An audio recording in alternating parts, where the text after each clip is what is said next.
পিঠে হলো? এই তো একটু বাকি। নলেন গুড়ের গন্ধে আমার পেট চুচু করছে। তোকে তো বলেছিলাম নলেন গুড় দিয়ে একটু মুড়ি মেখে খা, পিঠে হতে একটু সময় লাগে মা। আমার নাকেও নলেন গুড়ের গন্ধ লাগছে। পিঠেটা একবার হতে দাও, তারপর আমি কেমন খাই। নে মা, ভাপা পিঠে তৈরি হয়ে গেছে, এবার তুই মন ভরে যত খুশি খা। নলেন গুড় আর নারকোল আর চালের পিঠে কি ভালো না খেতে। সকাল থেকে অপেক্ষা করছিলাম এই পিঠে খাওয়ার জন্য।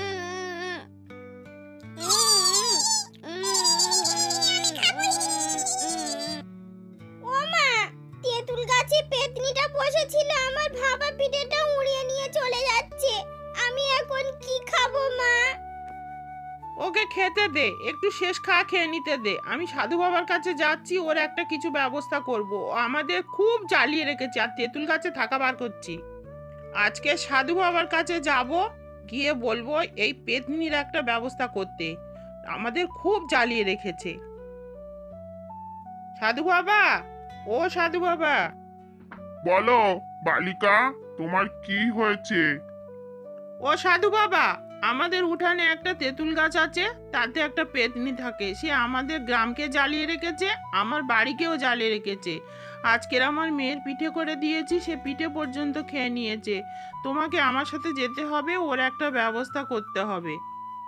এই পেতনি, পেতনি তেঁতুল গাছ থেকে তাড়াতাড়ি নাম, এক্ষুনি নাম বলছি।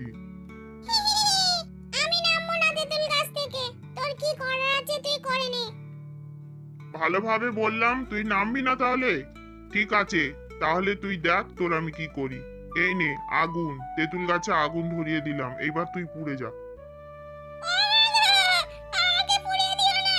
আমি এই তো আমি নেমে যাচ্ছি। আমাকে ছেড়ে দাও। আমাকে বাঁচাও, আমি পুড়বো না। ঠিক আছে, আমি তোকে ছেড়ে দিলাম। তেঁতুল গাছে সবেমাত্র আগুন জ্বলছে, ওটা আমি নিভিয়ে দিচ্ছি। তুই কিন্তু এই তেঁতুল গাছ থেকে চলে যাবি। আরে হ্যাঁ, শুধু তেঁতুল গাছ নয়, এই গ্রাম থেকে তুই তেপান্তরে চলে যাবি, জঙ্গলে চলে যাবি। এই মানুষের অঞ্চলে তোকে যেন আর না দেখা যায়। যা, চলে যা এখান থেকে।